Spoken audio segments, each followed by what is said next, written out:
you have to look at it this way. This fellow I was chatting with this morning, I said to him, you know that Newton believed in a God. And he said, yeah. I said, Newton firmly believed in God because his idea was to prove the existence of God, because God is the one who set up all the mechanism and makes it work. So Newton was a believer in God, and Einstein believed in God. So we go from Newton to Einstein.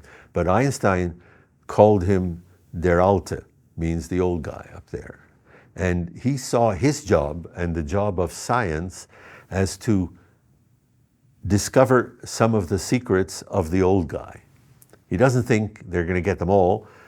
Every scientist, if he's any good, will get some, and then the next one will get some, and they'll build on it. But they're trying to find out the secrets of the old guy, because the old guy is the one who controls the universe. But to use it in terms of philosophy of science, Einstein believed in what is called a lawful universe. That means the universe runs according to laws, and the laws have been ordained or created by the old guy up there. So in effect, he believed in a form of God. Now, Einstein never went to synagogue every week. He didn't believe in any of that, but he believed in the existence of the old guy and his role as a scientist to find out some of the beauty, because the laws work perfectly and beautifully.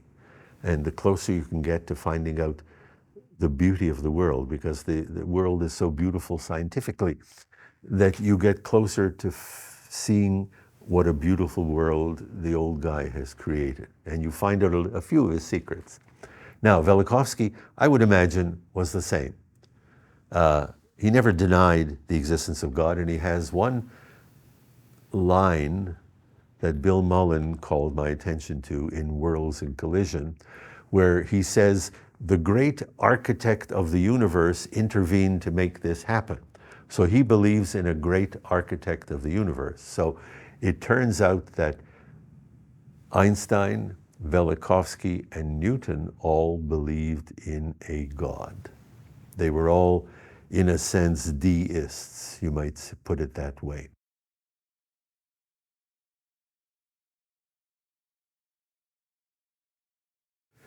Velikovsky vigorously argued that abstract gravity is not the answer to the motions of the heavenly bodies. He believed that electromagnetism played a part, and probably in his mind the greatest part. Dave Talbot and Wall have picked up from there, and they now say that the whole universe can only be explained electrically. Now, I'm using electricity without the word magnetism.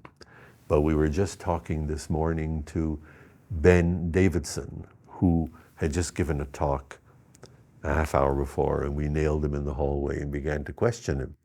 And he says that there is a group now that are trying to explain all celestial motions with reference to magnetism.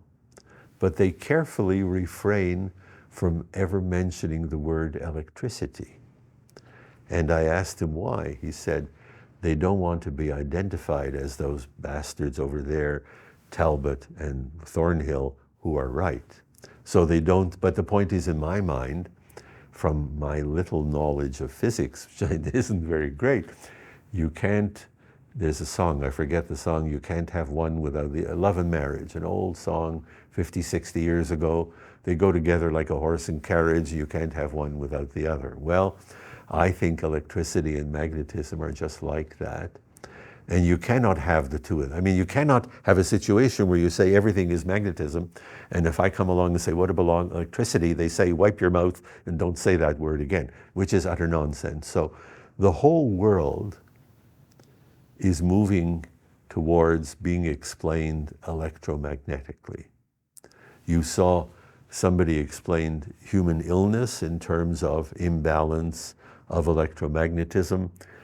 This morning, this Ben Davidson talked about the largest structures in the universe. Now, somebody asked him what were the largest structures, and I, in my ignorance, thinking I'm an English professor, I know everything, I said, oh, those are clusters of galaxies, which is what I had sort of been taught. He says, no, no, no.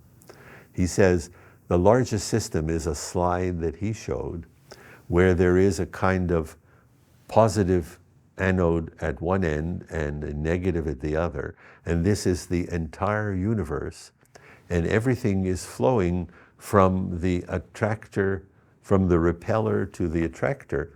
And the things that are flowing are clusters of galaxies. So clusters of galaxies in that picture are like just tiny grains of sand. Whereas to us, a cluster of galaxies is 100 million trillion times bigger than our little solar system. So we are not even a grain of sand, we are a microscopic little dot within a grain of sand. And so to him, the largest structure in the universe is this flow between the repeller and the attractor, which is carrying enormous bodies with it. And that is how the universe works.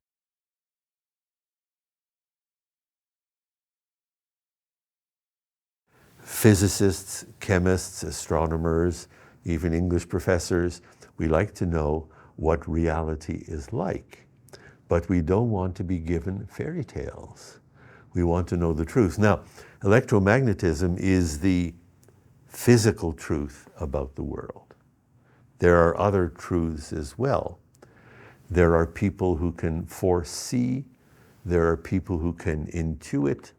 There are, like I have found myself sometimes thinking about someone. I say, oh, I haven't thought about him since I was 11 years old when we were campers together. And 2 weeks later, I'm invited to a party and there's this guy. So it could be pure coincidence, but I think it's a form of precognition that he was sending out feelers, or I was, and we knew that we were going to come together. And my daughter, we were in Australia. I was on a sabbatical, and she had a very good friend back in Canada. And one morning, she got up and said, something's wrong with Brenda. I said, how do you know? She says, I'm getting flashes, something's wrong with Brenda. And then later on she said, she's lying on a bed. It's like in a hospital bed, she's flat. Either she's dead or she's close to death. Something is going on, you see? Now, we found out later the friend was alive, but then my daughter met a third friend who was in touch with this other friend. And she found out that this other friend had tried to commit suicide and was close to death. And we calculated that my daughter was seeing this as it was happening, because it was morning in Australia, but it was 14 hours back in the middle of the night, and that's when it happened there. And my daughter actually saw it happening. So that is another realm of reality. I don't have that. I have a little bit of that, but not much, but she was full of it. And she never treated it as anything special. She just saw Brenda, who was almost dying, and she got the waves of it as it was happening, you see? So there are all kinds of reality. There is not just electromagnetic reality of the world.